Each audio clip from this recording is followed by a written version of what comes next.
মোষ পাচার বন্ধের দাবিতে সরব হলেন কুমারগ্রামের বিজেপি বিধায়ক মনোজ কুমার ওরাও। এই বিষয়ে ব্যবস্থা গ্রহণের জন্য রাজ্যের মুখ্যমন্ত্রীকে চিঠি দিলেন বিধায়ক মনোজ কুমার ওরাও বলেন, উত্তরবঙ্গের বিভিন্ন স্থানকে করিডোর করে আসামে মোষ পাচার করা হচ্ছে। বিষয়টি নিয়ে রাজ্যের মুখ্যমন্ত্রীকে চিঠি দিয়েছি। এই অবৈধ কাজে জড়িত দুষ্কৃতীদের নামের তালিকাও আমি চিঠিতে উল্লেখ করেছি। আশা রাখছি এই বিষয়ে মুখ্যমন্ত্রী দ্রুত ব্যবস্থা নেবেন। বিধায়ক মনোজ কুমার ওরাও আরো বলেন, উত্তরপ্রদেশ ও বিহার থেকে মোষ এই রাজ্যের উত্তর দিনাজপুর জেলার পাঞ্জিপাড়াতে আনা হয়।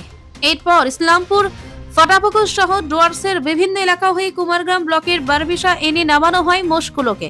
বারবিশা থেকে গ্রামের পথ ধরে পায়ে হেঁটে সংকোষ নদী পার করে অসমে পাচার করা হয় মোষগুলোকে। এরপর অসম থেকে বাংলাদেশে পাচার হয় মোষ। দীর্ঘদিন ধরেই এই অবৈধ কাজ চলছে। এক শ্রেণীর দুষ্কৃতী এই কাজে যুক্ত। শাসক দলে কিছু মাথা ও পুলিশের একাংশ মোষ পাচারে যুক্ত রয়েছে। ঘটনার সঠিক তদন্ত করে উপযুক্ত ব্যবস্থা গ্রহণের জন্য মুখ্যমন্ত্রীকে চিঠি দিয়েছি। চিঠির প্রতিলিপি পুলিশ ও প্রশাসনের বিভিন্ন মহলে পাঠানো হয়েছে।